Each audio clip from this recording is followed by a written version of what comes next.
Bienvenue dans ce nouvel épisode de l'art du NFT. Benjamin Spark est artiste et moi, Lucie Éléonore, je dirige une maison de vente aux enchères à Paris. Avec Florent Turin, notre Joker Tech, nous animons chaque semaine en direct de Clubhouse une conversation autour de l'univers impitoyable, mais non pas impitoyable, incroyable des NFT. Nous décryptons l'actualité du moment, nous invitons des artistes, des protagonistes du crypto-art et ainsi nous explorons le potentiel infini de ces fameux actifs numériques appliqués au monde de l'art et de la culture en général. Vous pouvez participer à l'émission en direct tous les mardis à 18h ou nous retrouver sur vos plateformes de streaming préférées sous forme de podcast. Vous pouvez également suivre notre actualité en vous abonnant à notre compte Twitter @artdunft. Et c'est parti pour l'épisode du jour. Alors aujourd'hui, nous sommes le mardi 29 juin, si je dis pas de bêtises, et le mardi 28 juin, et c'est le dernier épisode de la saison de l'art du NFT. On va prendre une petite pause estivale. Et pour finir en beauté, on est hyper heureux et heureuse d'accueillir Abdoulaye Bari. Salut Abdoulaye. Bonjour à tous. Bonjour. Merci. Bienvenue. On se connaît depuis un moment, donc c'est vraiment cool de te recevoir ce soir. Merci. Et avant de passer un petit peu de temps avec toi, de revenir sur ton parcours, tes œuvres, tes projets, on va faire un petit point d'actualité. Et une fois n'est pas coutume, je vais te donner la parole à Florent. Et c'est Florent qui va nous faire un petit point d'actualité à la place de la chronique de Benjamin. Voilà, je te passe la parole, Florent.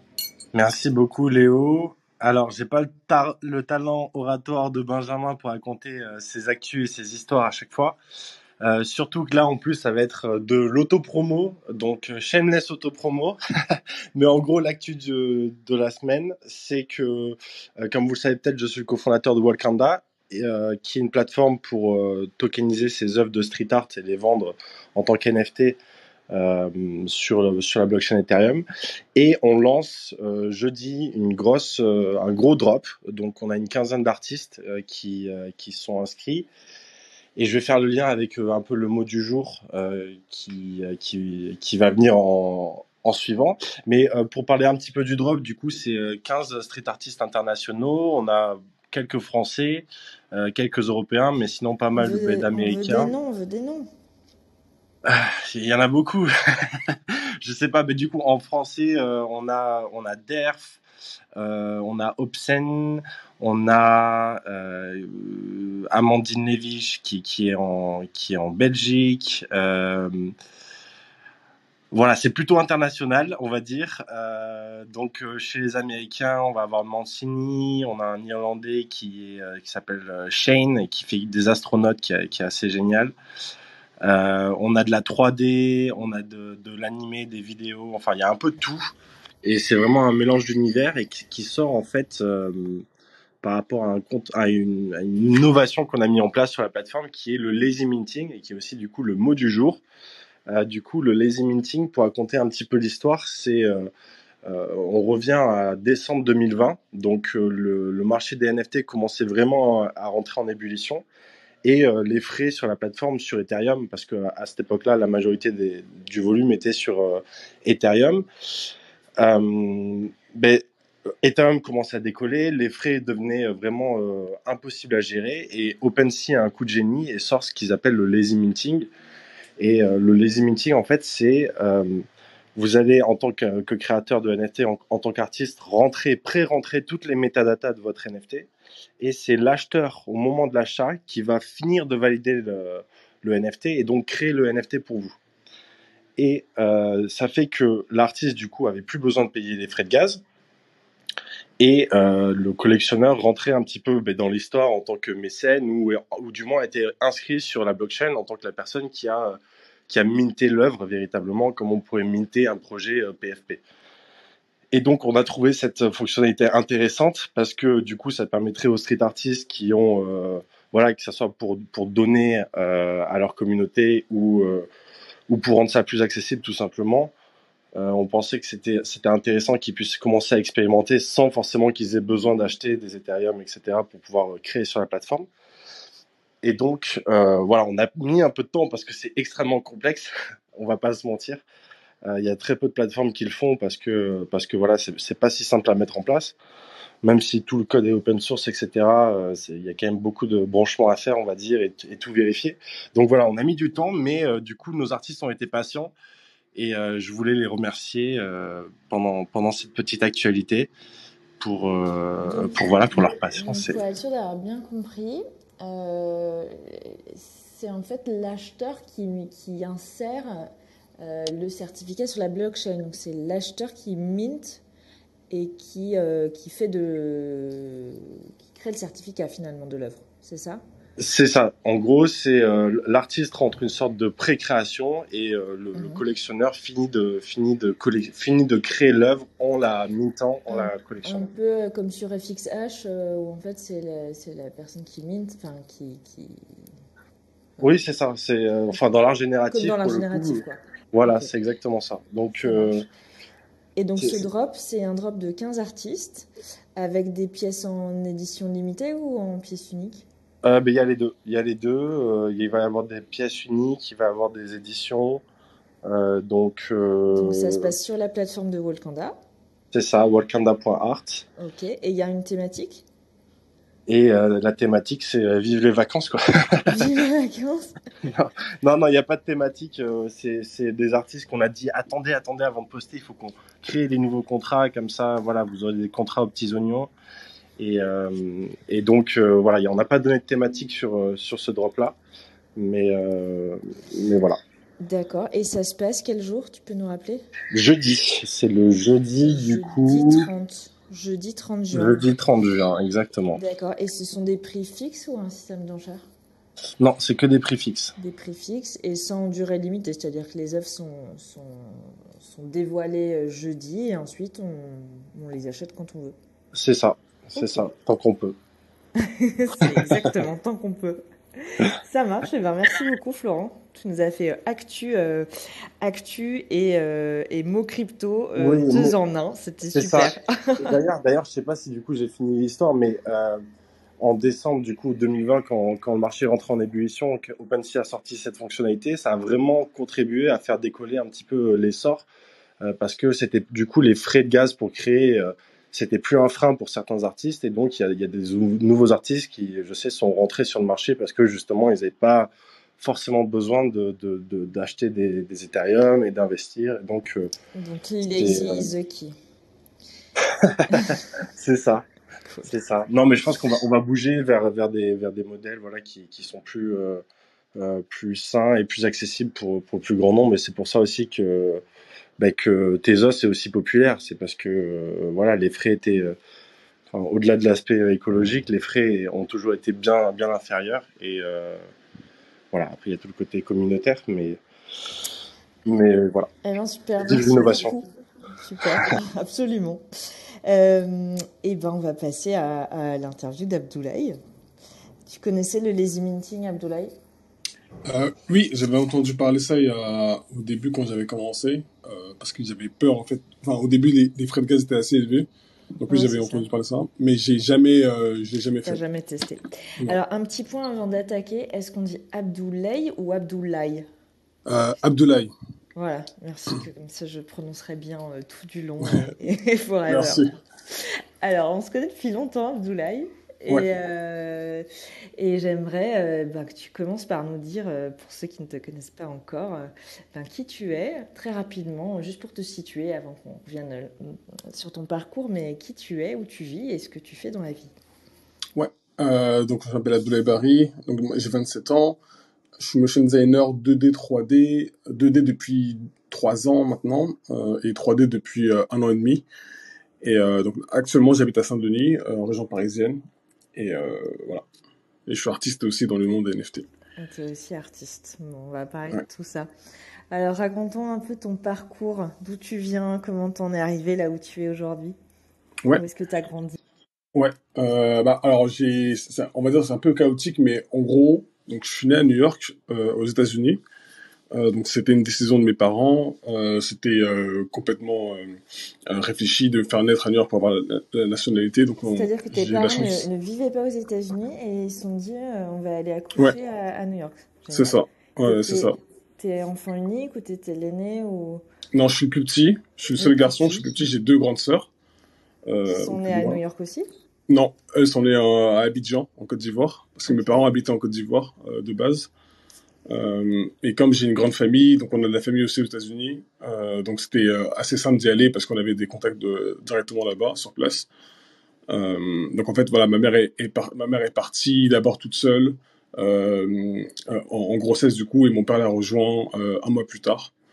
Et donc, du coup, je suis né à Manhattan. Voilà. Ah, c'est pas courant de Ouais, décider comme ça de la, de la date d'arrivée ouais. sur Terre. Mm. Ok. Et alors, tu restes combien de temps à New York?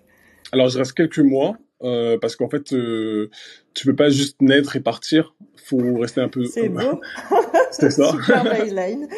Exactement. On peut pas juste naître et partir. Ben non, Ouais, donc Abdoulaye, il faut faire je plein de pense, choses. mais vraiment, je pense que je suis resté 6 mois. Euh, et en fait, on est reparti après à Abidjan. Donc du coup, nous, on habitait à Abidjan. Donc on était, on va dire, dans la communauté des francophones, enfin des gens qui allaient à l'école française, donc depuis primaire, enfin maternelle, primaire. Et ensuite, Est-ce que en fait, à tes Abidjan, il y a parents eu, étaient francophiles ou ouais, il y a une histoire c'est particulière avec la France? ouais, c'est ça, parce que donc mes deux parents sont guinéens d'origine. Des Peuls, mais mon père a étudié en France dans les années 70 parce qu'il faisait des maths et de la physique à l'époque. Donc du coup, il avait l'opportunité de une bourse pour étudier en France. Donc après le lycée, il est parti en France et ma mère, elle, a étudié en Côte d'Ivoire, mais du coup, elle parle français depuis très longtemps. Ok, donc c'était important Mm. pour eux que tu parles français et que tu Ouais, finisses aux États-Unis. Donc tu c'est ça. reviens après ta naissance Ouais, en Côte d'Ivoire et ouais. ensuite, comment ça Et se ensuite, passe? il y a eu la guerre civile en Côte d'Ivoire à Abidjan, donc en 2002. C'était avec le président Pagbo. J'ai un doute sur son nom de famille. Mais voilà, donc il y a une guerre civile et mes parents, du coup, pour me protéger, ont tout fait pour partir du pays. Et la France était un choix par défaut, ou le meilleur choix, on va dire, parce que mon père connaissait déjà la France, il avait déjà étudié, et il a déjà travaillé là-bas aussi. Donc c'était un peu plus facile d'aller là-bas que dans d'autres pays, donc on a choisi la France. Et du coup, je suis arrivé en France à 8 ans, à peu Ouais, près. c'est ça, 8 ans. Ok. Ouais. 8 ans en France. Donc, en fait, on a directement en France. Donc, c'était d'abord internat, parce qu'on n'avait pas d'endroit où vivre. Concrètement, mon père avait déjà travaillé. Donc, dès qu'il est arrivé en France, il s'est remis à chercher du travail. Donc, lui, il était dans l'informatique, chef de projet. Et du coup, pendant le temps qu'il trouvait du travail et un logement, nous, on était à l'internat, donc moi et mes deux sœurs. Et ça a pris peut-être un an pour tout s'installer. Et on s'est installé à Bobigny de base en premier, dans le 93. Et ensuite, ça a continué à Bobigny. Et voilà.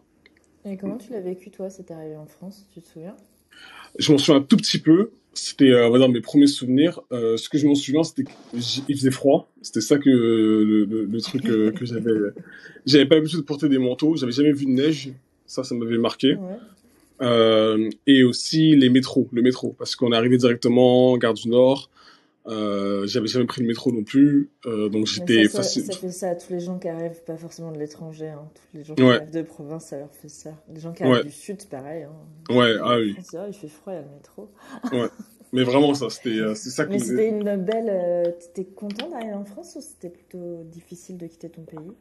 bah, j'avais des amis déjà là-bas, enfin, je me souviens que j'étais un peu triste d'annoncer ça à l'école parce que en gros, l'école s'est mise à fermer pendant quelques temps et t'avais de plus en plus de parents qui partaient du pays. En fait, c'était beaucoup de ressortissants français qui travaillaient à Abidjan, qui étaient là-bas, donc qui pouvaient partir directement. Donc en fait, la classe s'est dissoute d'elle-même. En fait, les parents ont ramené leurs enfants et ils sont partis en France pour la plupart. Donc en fait, c'était triste, mais en fait tout le monde le faisait. Donc j'étais pas, on va dire, le seul à partir et à laisser tout le monde ensemble, quoi. Ok, et donc cette enfance et cette adolescence, en fait, en France, tu prends tes marques, Ouais, tu es au lycée donc en région parisienne. ouais. Est-ce que tu es sensibilisé aux œuvres d'art d'une manière ou d'une autre? Alors pas du tout. Vraiment, quand j'étais petit, c'était très jeux vidéo et manga. Donc en fait, j'ai commencé à regarder des animés, à jouer aux jeux vidéo quand j'étais à Abidjan, et j'ai continué ça en France. Donc c'était, on va dire là, c'était plus de façon consommateur que de façon créateur.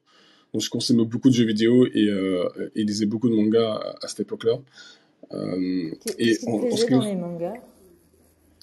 c'était j'aimais beaucoup l'aventure de plusieurs héros ensemble avec un but commun qui battaient des méchants. Enfin, c'était vraiment Ouais, l'aventure mais de alors, base. Ouais. pourquoi les mangas plus que la bande dessinée, par exemple?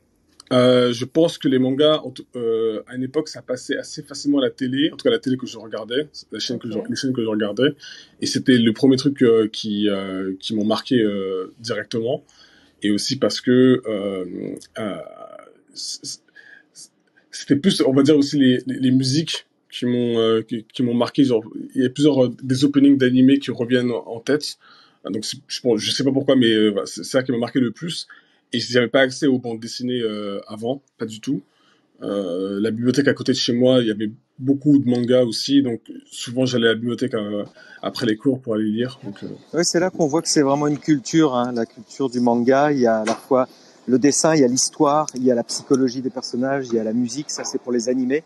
Mais il y a une correspondance entre ce qui est animé, enfin le dessin animé comme on dit, eux appellent ça animé, et comme tu dis, le manga papier. Donc tu as fait le pont entre ce que tu voyais sur les écrans et tu allé à la librairie ou à la FNAC pour en lire, j'imagine, et t'asseoir dans les rayons de la FNAC et lire Ouais, ça pendant des heures, c'est ça?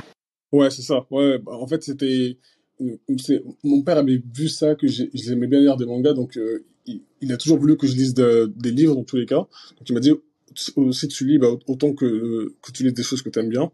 Donc du coup, en fait, j'avais la chance d'habiter à côté, et c'était entre chez moi et mon école. Donc c'était tout le collège, primaire, la fin du primaire et début du collège. La bibliothèque était vraiment entre chez moi et l'école. Donc, du coup, je passais par là-bas. Et je m'en souviens, mon père travaille avec la mairie à Bobigny, donc la bibliothécaire connaissait mon père, son numéro de travail. Donc elle disait à mon père, ok, Abdoulaye, il est à la bibliothèque, c'est bon. Et dès que je partais, elle envoyait un message à mon père et du coup je repartais. C'est marrant. Ouais. Et ensuite, comment se passe, enfin, est-ce que quand même tu crayonnes ou enfin, il y a quelque chose qui te touche ou qui te tente dans la création d'images, ou alors pas du tout à ce moment-là pendant ton adolescence, c'est que tu es vraiment dans la consommation, j'aime pas trop ce mot-là, mais Ouais. l'appréciation en fait de toute cette culture pop et jeux vidéo qui t'entourent. Ouais, alors vraiment pas du tout. J'étais pas la personne qui dessinait en classe. J'étais plutôt la personne qui parlait beaucoup. Non, je dessinais pas du tout. Et quand je m'étais essayé, j'étais pas très bon, évidemment. Donc ça m'a pas poussé à le dessin à cette époque-là, en tout cas. C'est Mhm. vraiment beaucoup plus tard que j'ai découvert. En fait, à cette époque-là, j'étais beaucoup plus. Je faisais beaucoup de maths avec mon père. Donc mon père voulait beaucoup que je sois bon en maths. Donc du coup, les week-ends, on passait notre week-end à faire des maths ensemble. Donc du coup, Qui est une forme de j'avais pas. création, hein, parce qu'on en parle Ouais, beaucoup tout à ici. fait. Ouais, ouais, ouais, Et ouais. alors, à quel moment se fait le déclic, le Ouais, basculement vers la création d'images? ouais. C'est plus du coup en études supérieures. Tu fais quoi? Euh, Tu passes ton bac en bac je fais S, un j'imagine? bac S, ouais, c'est ça. Je fais un Ouais. bac S. Et ensuite? Euh, et ensuite, donc je voulais essayer. J'ai fait fac de maths parce que j'aimais beaucoup les maths. Je me disais autant faire des maths à l'université. Et j'ai vite vu que c'était pas du tout pour moi. Donc au bout de 2 mois, j'ai arrêté. J'ai dit à mon père, bah, c'est pas pour moi du tout. J'ai essayé, mais voilà, je ne peux pas faire ça. Il a dit, ok, trouve du travail et cherche un autre truc pour l'année prochaine. Donc à l'époque, je me souviens plus le site pour les étudiants pour trouver des écoles. À l'époque, c'était en 2013. C'était pas L'étudiant. Parcoursup. Ouais, c'est ça. Je sais plus c'est quoi le site que le gouvernement mettait. En fait, c'était un site où les terminales choisissaient leur école. Si je me C'est souviens pas bien. Parcoursup, mais Oui, quelque chose comme c'était ça, oui, ça? c'est ça. Ouais. Ouais, C'est déjà? D'accord. ouais, ouais. Parcoursup, c'est ça. Donc du coup, j'avais sélectionné des DUT et des BTS audiovisuels parce que à l'époque, j'avais découvert le cinéma, on va dire, regarder des films pour regarder des films, pour le plaisir de voir des films. J'avais commencé ça à l'année du bac. Donc du coup, je voyais beaucoup de j'ai commencé par la 25e heure, les films Fight Club, des trucs comme ça. Et donc du coup, ça m'intéressait de plus en plus. Je me dis, bah, pourquoi pas travailler dans l'audiovisuel et ou dans l'image numérique. Donc voilà, du coup, j'ai choisi mon DUT comme ça. C'était un DUT métier du multimédia et Internet. Donc c'était à Sarcelles que j'ai fait. On s'approche là, déjà. Ouais, on s'approche de la découverte de l'art, on va dire, ou du design. Donc ça, c'était première année. Donc première année, on faisait un peu tout. Donc en fait, les élèves faisaient un parcours assez général. Donc ça allait de la communication sur les réseaux à la programmation HTML, PHP, à monter des vidéos sur Premiere. Et ensuite, au quatrième semestre, tu avais une spécialisation où les élèves choisissaient en fonction de leurs notes et de leurs envies où ils voulaient se spécialiser. Donc, tu avais 3 parcours, donc développement, communication et audiovisuel. C'était les 3 trucs. Et t'as choisi? Et j'ai choisi audiovisuel, mais j'ai pas été pris parce que j'ai pas eu de bonnes notes, évidemment. Évidemment, j'ai pas eu de bonnes notes. Donc, en fait, audiovisuel, c'était un des parcours les plus demandés. Donc, du coup, évidemment, qu'il y avait il y avait plus de demandes que de places disponibles. Et à la fin, ça se jouait aux notes. Et malheureusement, j'avais pas assez de bonnes notes dans certaines matières, notamment communication. Du coup, ça m'a un peu pêché. Et alors, en fait, qu'est-ce que tu as choisi? Qu'est-ce que tu as fait ensuite pour devenir motion designer 2D?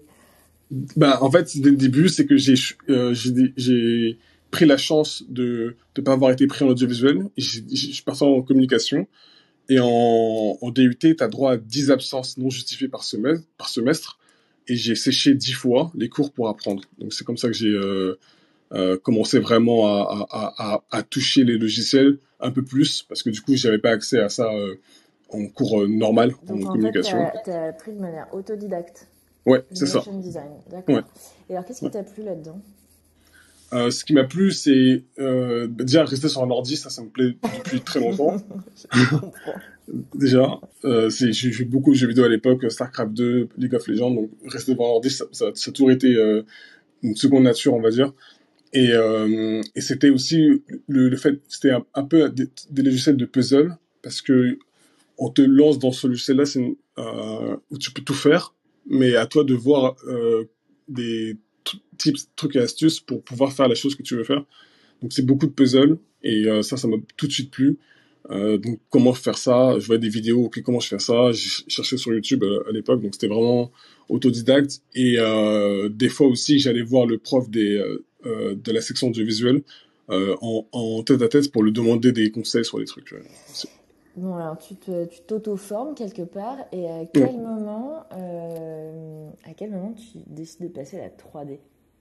Ouais, à la 3D, donc c'était donc après le DUT, je suis parti au Canada, j'ai étudié et c'est là-bas que j'ai vu le monde de la 3D parce qu'à Montréal et à Ottawa, il y a une bonne scène 3D, surtout de Français qui vont s'installer là-bas.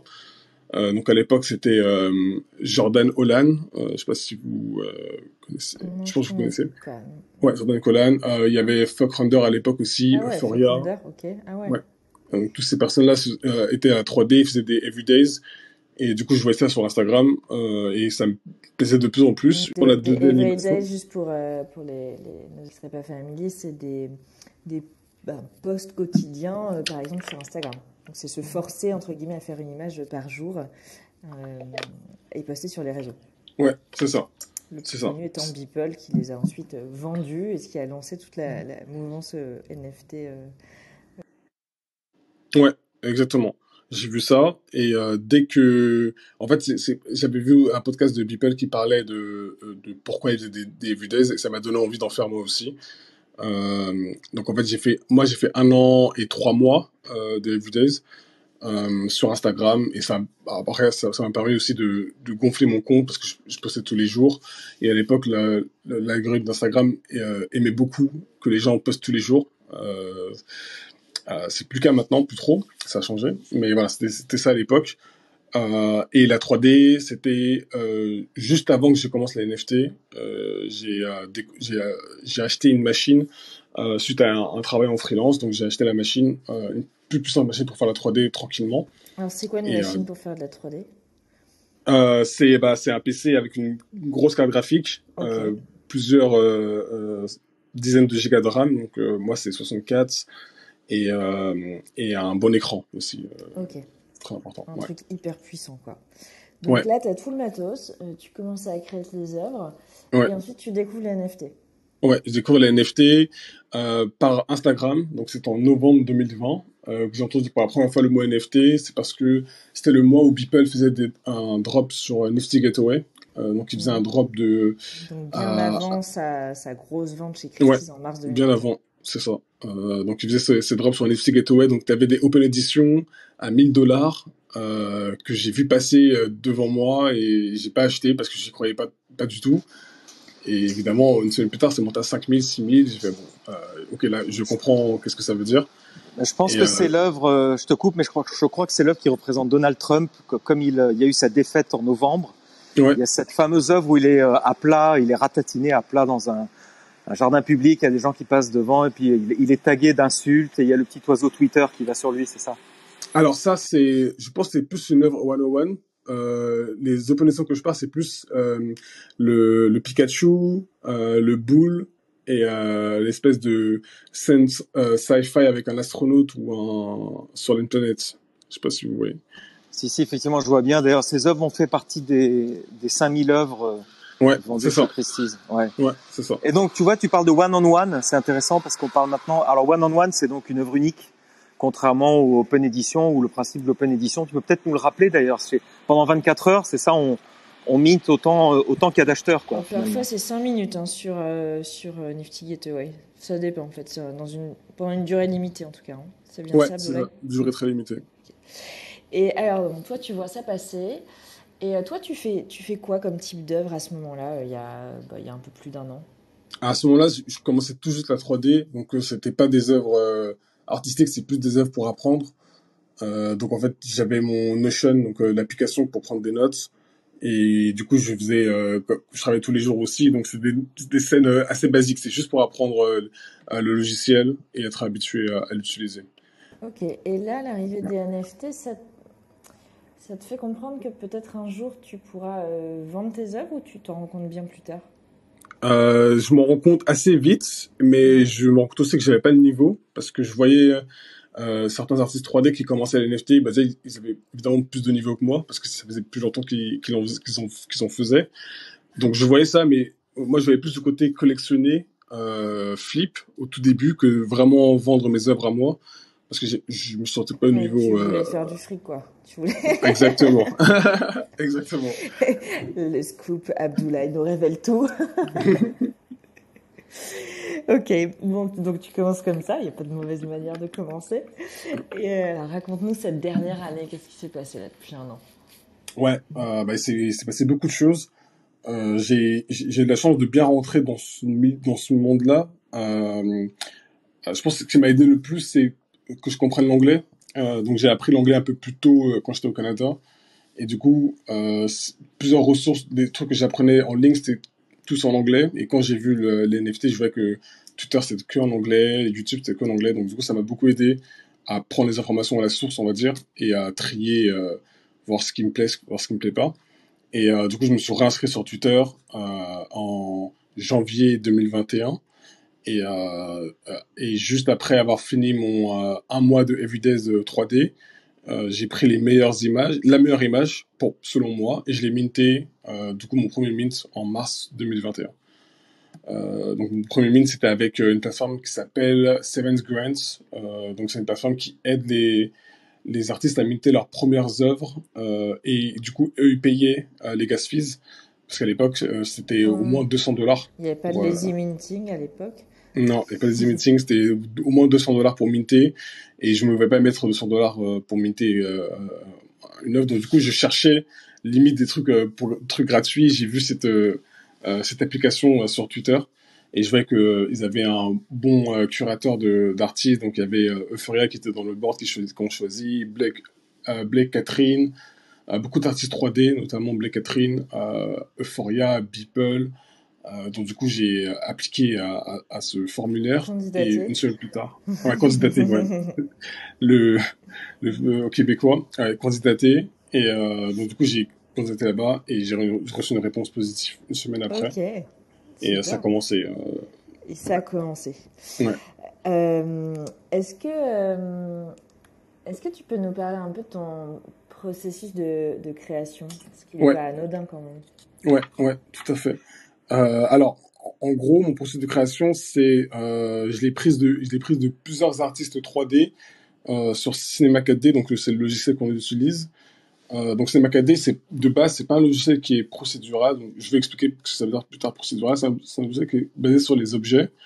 Donc pour créer des scènes, typiquement, on rajoute des objets, on met des options dans ces objets et ça fait des scènes. Typiquement, c'est comment on travaille sur C4D. Et la manière que j'ai que j'ai décidé de choisir pour travailler, c'est la manière procédurale. Donc procédurale, ça part sur trois grands points. Donc on peut travailler procéduralement avec des algorithmes, donc du code que l'on fait soi-même ou que l'on prend sur Internet, du node. Donc les nodes, c'est la représentation visuelle du code. Donc c'est quand tu vois des box avec de noms d'éléments qui sont reliés avec d'autres éléments et qui forment des nouveaux objets. En fait, donc c'est input-output. Ça, c'est du node. Alors, tu peux revenir un tout petit peu là, donner un exemple, par exemple, Oui, du node. C'est pas ouais. évident. Alors le node, c'est souvent ce qu'on voit en technologie, en troisième c'est les gens qui ont fait STI au lycée. Donc c'est par exemple, je vais allumer une lampe, donc je mets un objet lampe et je mets un input électricité. Donc il y a un objet électricité qui input vers la lampe et qui sort la lumière. Donc en gros, ça c'est le principe de base de façon de travailler. C'est pour éviter de coder directement, donc avec le langage de programmation, d'autres personnes peuvent utiliser des représentations visuelles pour créer des objets. Ouais. C'est du code avec un langage plus facile, en gros. Ouais, plus facile, c'est totalement visuel, tu vois tout ce que tu fais. Et pour certaines personnes, c'est plus facile de coder de cette façon que de coder en écrivant. Donc, dans la manière procédurale, tu nous disais, il y a l'algorithme, le node, et la troisième chose, c'est quoi? La troisième chose, c'est les objects. Donc, sur Cinema 4D, il y a la possibilité de créer une série de règles avec de la hiérarchie. Donc, je peux créer un objet nul, mettre par exemple une forme de de cube, et je peux dans ce cube-là mettre des options pour modifier le cube. Donc les options sont mises de façon hiérarchique. Donc si tu mets une option A au-dessus de l'option B, l'objet va prendre d'abord l'option A avant de prendre l'option B. Donc tu crées des règles en mettant les options de façon hiérarchique et ensuite tu modifies option par option pour avoir du nouveau résultat. Donc en fait ça permet de créer des scènes avec plus de complexité. Ouais, c'est des protocoles. Donc toi finalement tu ne crées pas de manière forme par forme, tu vas donner des indications au logiciel pour que ça te crée des formes. C'est ça, ils ont des indications au logiciel. Et du coup, ça me donne un résultat qui parfois peut être surprenant. Parce que c'est un tout petit peu aléatoire dans le sens où, comme je connais pas je peux ne pas connaître le résultat final parce que je peux avoir des résultats qui sont surprenants. Comment dire, c'est plus ce que je peux avoir comme résultat est presque pas prévisible à l'avance. Ouais. Parce que je peux changer l'ordre. Ouais. Ouais, bien sûr. Est-ce qu'on peut parler d'un...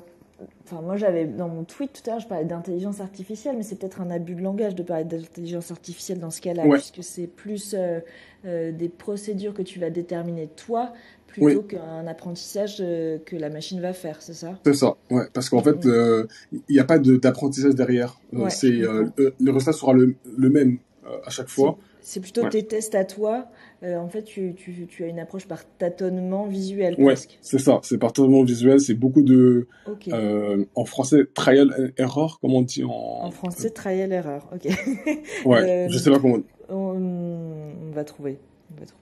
Mais ok, C'est beaucoup de tests que je fais. Ok. Et je regarde, du coup, j'ai un rendu visuel de l'image et je vois ce qui me plaît, ce qui me plaît pas et je continue, en fait. C'est beaucoup de input de ma part. Donc, je change beaucoup de paramètres. Donc, si je peux me permettre, c'est un Fais part, peu... Florent, que tu refais, que tu sais que telle et telle directive vont donner ça, etc. Ou est-ce que tu repars de la page blanche à chaque fois? Parce qu'il y a quand même une Non, certaine cohérence dans tes œuvres, en ouais, fait. je repars, à chaque fois, je repars d'une base qui est très simple. Donc, en général, j'ai toujours un fichier Cinema 4D où c'est juste un plane, donc c'est un sol avec des objets que j'utilise très souvent. Et à partir de ça, je reconstruis par-dessus. Donc, il y a toujours une base que je regarde. Ouais. Ouais, Florent, tu voulais intervenir? Ben, juste, c'est un peu la différence avec l'art génératif, du coup, où là, les inputs sont vraiment aléatoires et tu peux pas les changer. C'est vraiment le... Enfin, il y a cette partie aléatoire. Toi, tu as vraiment plus une approche proactive, en fait, dans la création, dans la génération de ces œuvres. Ouais, c'est ça. C'est ça, exactement. Et du coup, ça t'intéresse, l'art génératif? Tu penses que ça serait un truc... Enfin, tu vois, genre Artblocks, est-ce que c'est dans ta wish list? Ouais, alors l'art génératif, ça pouvait m'intéresser au départ. Maintenant, euh, on va dire que soit j'ai deux trucs qui peuvent m'intéresser, soit l'art génératif, soit tout ce que font les artistes 3D avec les algorithmes, genre comment ça s'appelle, DALL-E, DALL-E. C'est en gros, c'est t'écris du texte et l'IA te donne une image en 3D représentative du texte, en Alors, c'est fait. pas le fameux GPT-3? Voilà, aussi. J'ai peut-être Ok. trop aussi, ça, ouais. Et alors, quelles sont tes sources d'inspiration? Est-ce que tu as des choses que tu veux exprimer ou alors c'est vraiment purement par les formes et qu'ensuite il se passe quelque chose qui se crée sous tous tes yeux finalement? Dans quel sens ça va? Ouais, j'ai pas vraiment d'histoire, en général, quand je crée. Soit je pars d'une idée que j'ai lue dans un livre ou j'ai vu dans un podcast. Donc en général, c'est soit des idées scientifiques que je peux voir, par exemple la relativité ou de la physique quantique, ou alors T'essayes quand même de c'est purement représenter des esthétique. choses? T'essayes quand même de Ouais, ouais, représenter des c'est ça. choses. Ah, ok. Ouais, Donc ouais, soit une recherche de représentativité, soit une pure harmonie de forme qui va te satisfaire à un moment donné. ouais. Faut que ce soit joli et agréable à l'œil pour moi. Mhm. Donc du coup, en général, au fur et à mesure de l'expérimentation, je vois que ce qui est beau et si ça colle à une représentation que j'ai en tête, tant mieux. Mais sinon, bah tant pis, je fais juste un truc esthétique. Ok. Et alors, comment s'est passée ton entrée dans cette communauté NFT dont tu fais aujourd'hui partie intégrante? Parce que tu as des collectionneurs qui te suivent de près, tu as été exposé. Donc, comment ça s'est passé?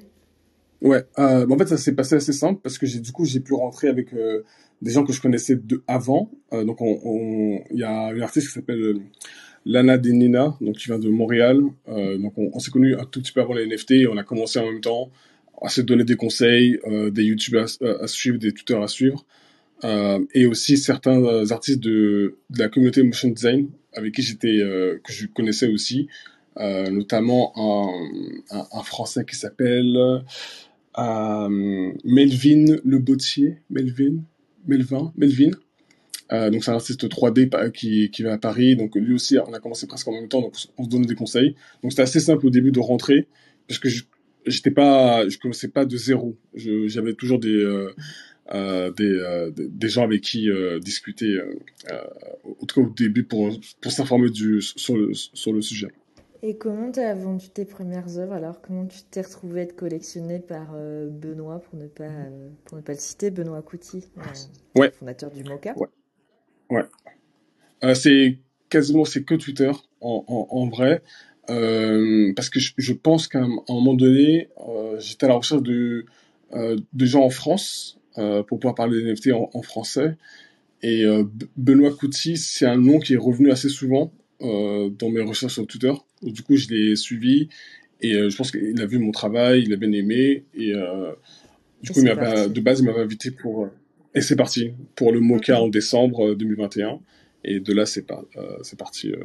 Ouais, c'était pour rappeler, c'était la première grande exposition physique d'œuvres de crypto-art organisée par Benoît Couty pour Ouais, exposer une partie des œuvres qu'il a dans son musée dans Crypto Voxel et dont tu avais l'honneur de faire partie. Donc c'était vraiment chouette. ouais. Et alors, qu'est-ce qui s'est passé là depuis cette exposition en décembre 2021? Qu'est-ce qui Ouais. s'est passé ces derniers mois? Et quels sont, et puis, Ce qui quels s'est sont tes passé, projets? ouais, j'ai beaucoup de chance de rencontrer des artistes crypto qui étaient là bien avant. Donc il y avait Givenchy que j'ai rencontré là-bas aussi et Carlos Martial Carlos plutôt. Macia, je crois. Donc Oui, Matia, Carlos ok, ouais. Macia. Oh, bon, on voit qui c'est. Je vais Ouais, retrouver son nom. exactement, c'est lui. Et du coup, lui qui vient du Mexique, si je me souviens bien, et donc lui qui était venu exprès pour l'événement. Et du coup, j'ai pu parler avec ces personnes-là de voilà, comment c'était avant et vraiment voir comment les artistes à cette époque-là vivaient leur euh, en fait, c'est les premiers qui ont pu vivre à 100% de leur art soit en vendant sur la blockchain. Donc moi, je vais toujours voir un peu à la source. Donc ça m'a beaucoup permis de discuter avec eux. Et ensuite, en fait, c'est avec les événements qui se font à Paris. Donc j'ai pu voir aussi les gens qui étaient en France et voilà, me lier d'amitié avec certaines personnes. Et alors, Et depuis, depuis, voilà, t'as ouais, testé d'autres plateformes? Comment se passent tes ouais. ventes? Ouais, donc moi j'ai fait comment ça s'appelle Tezos du coup. Donc je suis Ouais. passé sur Tezos. D'ailleurs c'était mon Genesis, c'était la vente à Fouf Paris, Burn Auction en mars 2022. Donc c'était une œuvre Globus Blanc qui a été acquérie par Benoît Couty. Donc c'était ma première œuvre sur Tezos. Et j'ai adoré me mettre sur Tezos parce que c'est peut-être enfin c'est une des une des blockchains avec la plateforme Object qui est la plus simple à utiliser. J'ai pas eu de problème du tout, c'est très rapide. Donc du coup, j'ai fait ça, ok, je vais peut-être plus creuser Tezos pour d'autres styles, on va dire, de mes compétences. Donc, tu es un Tezos addict maintenant. Ouais. Et tu fais des séries, tu fais des pièces uniques. Mm. Comment s'organise un peu ta création? Ouais, je fais essentiellement des pièces uniques. La seule série que j'ai, c'est une série d'animation créée par Ducode sur After Effects, qui est une toute petite série que j'ai fait en fin 2021. Mais sinon, en général, c'est que du 101, des séries uniques en 3D que je mets en vente. Ok. Ouais.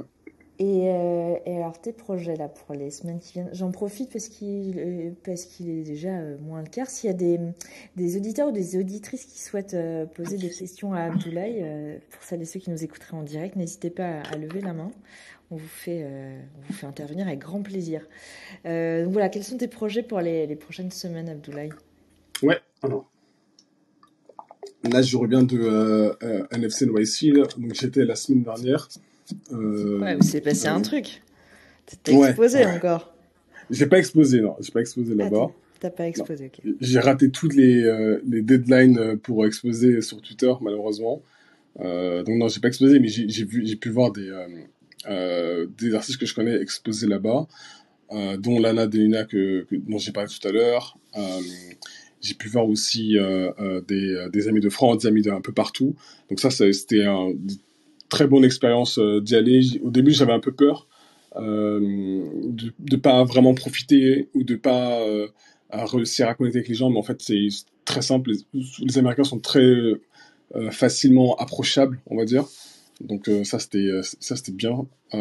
Et sinon en ce moment donc j'ai une pièce que j'ai fait pour la Dakar Biennale. Donc la Biennale est de base un grand festival d'art contemporain à Venise. Donc ils ont ouvert une succursale, on va dire, à Dakar au Sénégal, avec une partie NFT. Donc la partie NFT qui a été fait, qui est dirigée en ce moment par Wanma, qui est là actuellement. Donc du coup, il m'a proposé de devenir curateur et d'artiste pour exposer là-bas. Ouais, Et Mo, One Mo, je sais pas comment on prononce, on se croise souvent, mais si tu veux venir dire un mot de cette initiative, n'hésite pas à intervenir. Ouais, ça nous intéresserait d'en savoir plus sur cette initiative à Dakar. Est-ce que c'est backé par la mairie? Est-ce qu'il y a de l'institutionnel là-dedans ou c'est que de l'initiative privée? alors, je pense qu'il sera mieux de répondre. Je sais pas si je pourrais répondre à cette question. Mais voilà, s'il est disponible, il peut monter sur scène. En tout cas, toi, tu exposes des œuvres. Donc, toi, tu exposes que ce soit au MoCA ou à Dakar, enfin, en général, dans Ouais, les lieux physiques, c'est une projection sur un écran. Cet écran, tu le choisis. ouais, Est-ce qu'il t'est imposé? Est-ce que toi, tu décides de quel type d'écran, le format, etc. Tu choisis ça? ouais. Alors, j'en suis pas encore là. J'ai jamais choisi des écrans, mais en général, comme 80% de mon travail c'est du portrait, donc souvent mon travail tient sur l'écran. Mais là, pour la Dakar Biennale, j'ai décidé de faire un format paysage. Donc, c'était une première pour moi en 3D, faire un format paysage comme ça.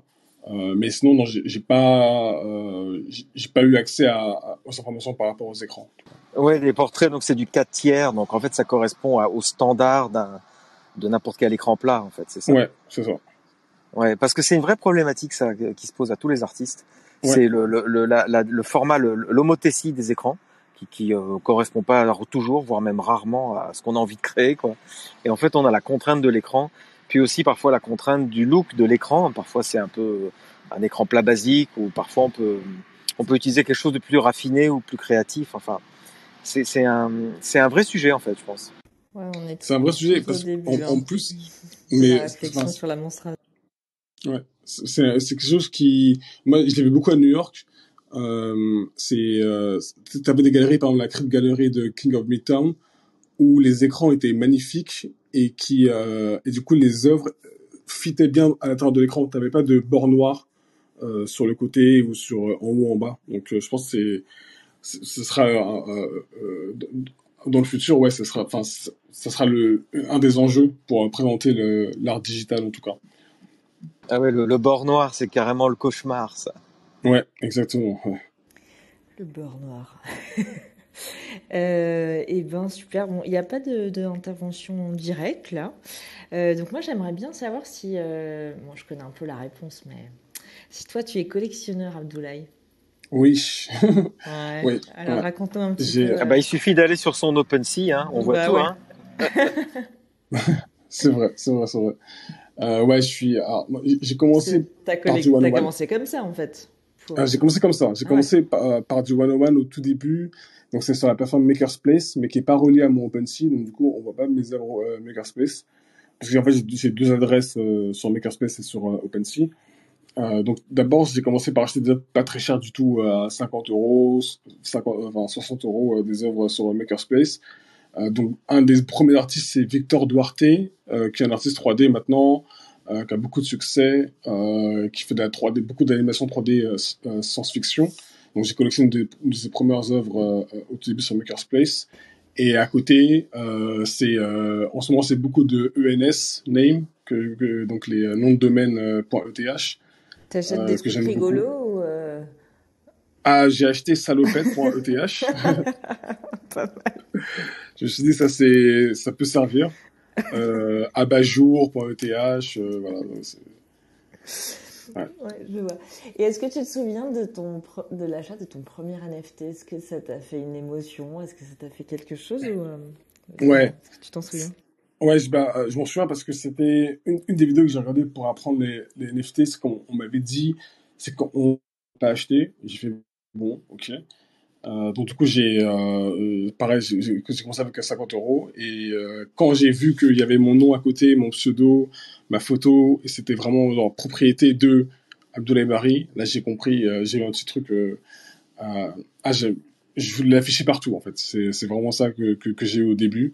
Et du coup, cet achat-là m'a permis de comprendre que à- avoir quelque chose qui est pas physique peut donner la même sensation au corps. Donc, Ouais, on est ouais. d'accord. Le... Alors, en fait, j'ai appris comment ça s'appelait. Ça s'appelle, c'est Yacine qui en parle bien. Yacine qu'on a reçu il y a quelques épisodes. C'est le déplacement du besoin d'abondance. En fait, ce besoin de propriété qu'on a, Oui, eh bien, grâce au NFT, on arrive à le reporter sur quelque chose qui est non physique.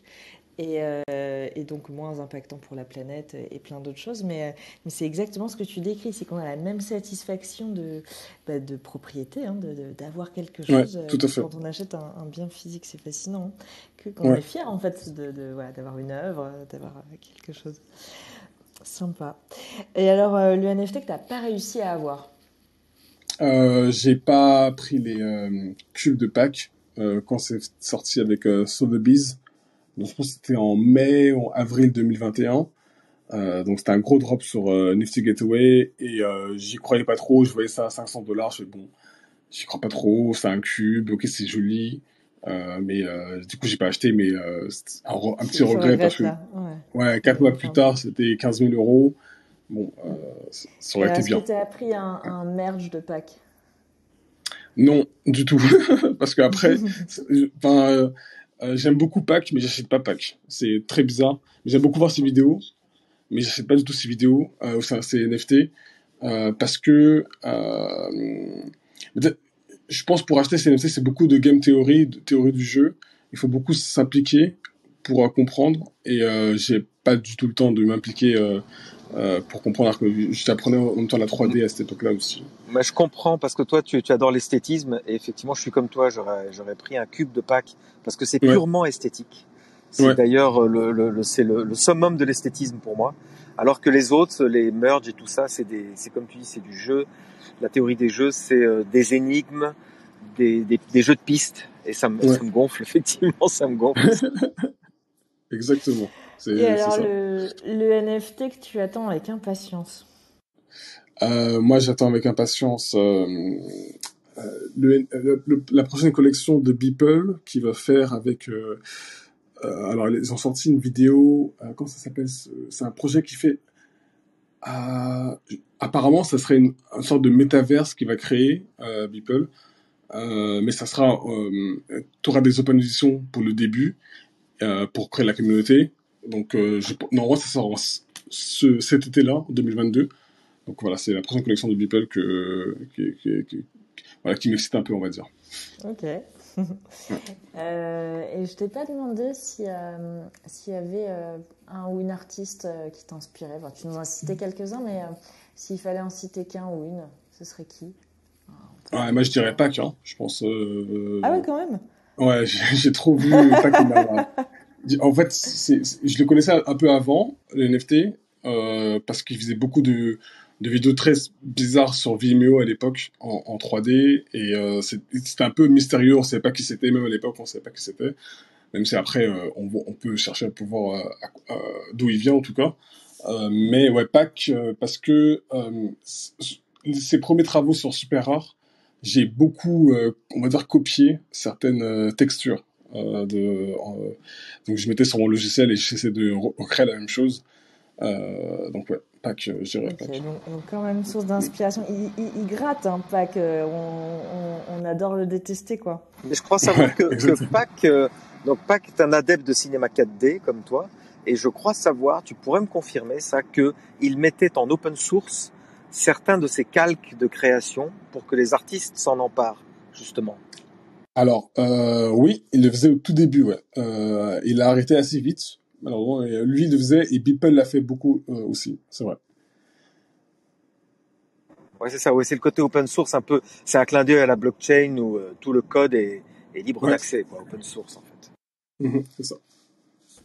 Bien, bien. Bon, bah on arrive. Ouais, Florent, tu voulais intervenir. Bah, je te laisse la Euh, parole, Florent. Vas-y, finis la saison. C'est non, toi qui mais l'as commencé, je te laisse finir. c'est trop d'honneur. Non, j'avais une question que j'ai pas osé te poser tout à l'heure, mais par rapport justement à Beeple, qui t'a inspiré pour le Everyday. On a reçu Yanis d'ailleurs qui fait le giveaway de cette semaine, qui a aussi été inspiré par Beeple justement de commencer son everyday et c'est ce qui a complètement fait basculer sa carrière. Est-ce que tu dirais que c'est un peu le meilleur conseil que tu as reçu dans le monde, enfin en tant qu'artiste ou en tant que personne qui bosse dans les NFT, de faire des everyday? Est-ce que c'est vraiment ça qui a été déterminant comme facteur? Ouais, tout à fait. Parce que à l'époque, je cherchais absolument à gagner du niveau et j'étais très frustré par mon niveau quand je vais sur Instagram. Je voyais des gens qui étaient beaucoup plus forts que moi et je me comparais. Et en fait, il avait fait un podcast avec une plateforme en ligne qui s'appelle School of Motion. Donc c'est une plateforme en ligne qui permet aux gens d'apprendre le motion design. Et dans ce podcast-là, lui, il expliquait les premiers retombées qu'il a eues par rapport à son travail de tous les jours. Et ensuite, j'ai voulu tester. Et moi, j'ai vu aussi la vitesse à laquelle je m'améliorais. C'était, Ouais, c'est enfin, moi, comme, je me rendais pas compte. c'est Mais comme faire c'était, ses gammes, en fait, de ouais, faire des vrais nefs. c'est ça. Faire ce gars. Mais moi, ouais, pour moi, c'est le meilleur conseil. Hein. C'est la chose la plus évidente, la plus simple et la plus dure en même temps. Parce que travailler tous les jours, ça veut dire qu'en fait, toute ta journée est centrée autour de, faut que je me pose 2-3 heures devant mon ordi pour pouvoir travailler et rendre un truc sur Instagram. Et comme je mettais sur Instagram, donc j'avais la pression sociale, on va dire, des followers que je devais poster, et je me mettais la pression moi-même. Donc c'est le meilleur entraînement, et c'est peut-être la chose la plus rentable parce que t'as pas besoin de le faire pendant très longtemps pour gagner beaucoup de niveaux. Ouais. Moi, j'ai une dernière question avant de te laisser finir, Florent. D'où vient ton pseudo Twitter, la Pixel to Shop? Oui, alors en gros, ça vient à l'époque où je jouais à StarCraft 2, donc un jeu de stratégie de Blizzard, et je devais choisir un pseudo, et j'étais beaucoup sur le site jeuxvideo.com, et t'avais un streamer, un vidéotesteur, enfin game tester qui s'appelle Pixel Pirates. Donc j'ai pris le pixel et j'ai rajouté To Shop. C'est vraiment, c'est que ça. Ok. On a Mickaël qui vient de nous rejoindre en direct. Salut Mickaël. Bonjour, bonjour, bonjour à tous. Salut. Très, Comment tu as la parole? très honoré de pouvoir poser une question. Abdoulaye, moi j'adore ce que tu fais et du coup j'aurais deux petites questions. Est-ce qu'il y a une symbolique derrière ce côté quadrillé, ces longues lignes qui s'entrecroisent? Qu'est-ce que ça signifie pour toi? Qu'est-ce que ça évoque? On passe un peu de temps ensemble et je t'ai jamais posé la question et là je me la redemandais. Et une autre question par rapport à ton expérience à New York là, dont tu reviens. La manière dont tu es reçu en tant qu'artiste, est-ce que tu as senti une différence entre le contexte français, européen et le contexte new-yorkais? Ou entre Paris et New York, quoi? Ouais. Alors, merci. Je te répondre à la première question. Donc, le sens, il n'y a pas vraiment de sens. En général, c'est par expérimentation que je vois des choses et que je me dis, ah, ça c'est beau, donc je peux pousser là-dessus. Donc les faits, par exemple, les links s'entrecroisent et les quadrillages que je fais, je suis tombé presque, on va dire, par hasard. J'ai vu ça et j'ai trouvé ça magnifique dès le début et du coup j'ai creusé là-dessus. Donc pas vraiment de sens à ce niveau-là, mais le sens vient plus tard puisque euh, par exemple j'avais fait une qui s'appelle la théorie des cordes, donc string theory en anglais, et après avoir fini cette œuvre, ça me faisait penser à cette théorie-là des cordes qui est pas vraiment fondée sur quelque chose, enfin qui est très belle mathématiquement, mais qui ne peut pas exister.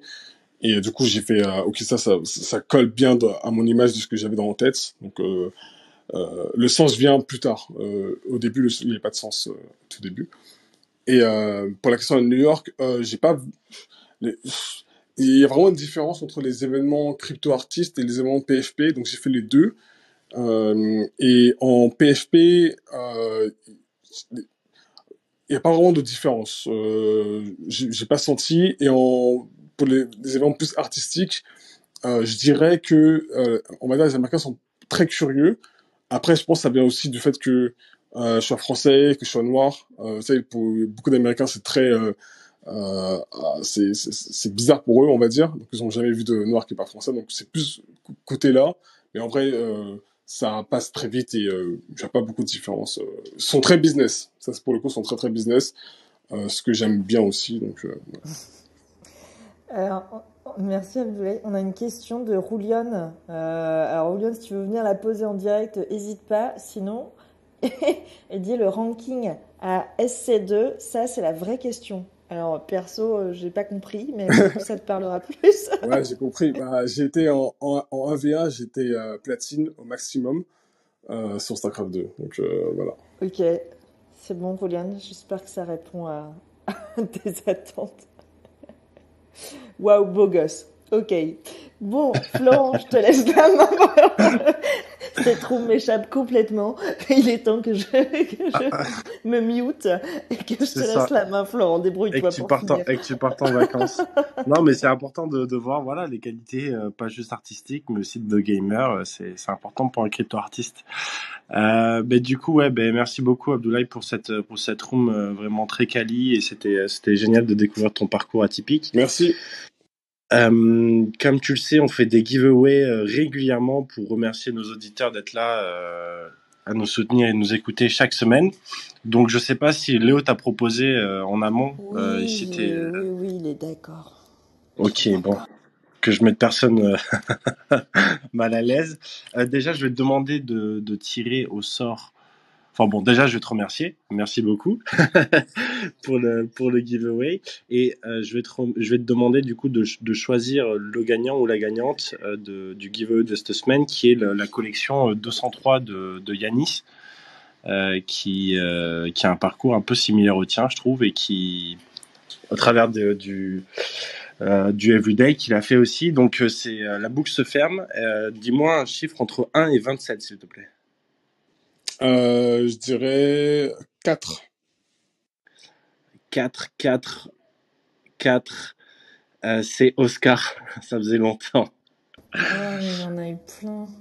Ouais, Oscar, désolé. Il va nous falloir un autre numéro. Désolé, Oscar, si tu nous Ouais, écoutes. là, il en a eu 3, je crois, Oscar. T'es banni des giveaways. Ouais, il a gagné 3 fois d'affilée, ouais. Ok. Bah, du coup, 17.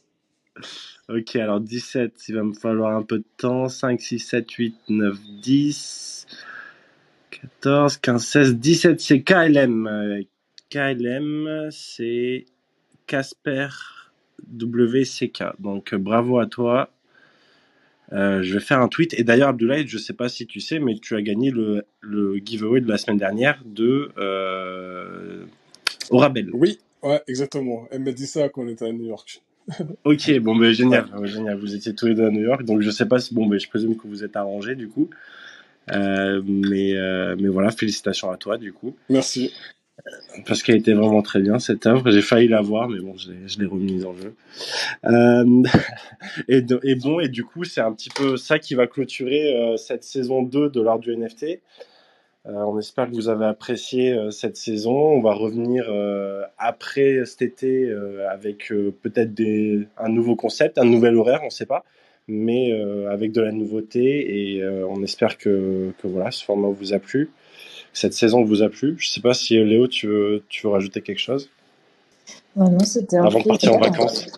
Ouais, c'est pas tout de suite malheureusement, mais c'est vrai que c'est les vacances de l'art du NFT. Voilà, on va revenir avec plein de nouvelles idées et de nouveaux invités à la rentrée. Donc j'étais ravie et je vous souhaite un très bel été à tous et une très bonne soirée. Merci à vous. Bonne soirée à vous. Merci. Merci Abdoulaye, une bonne soirée.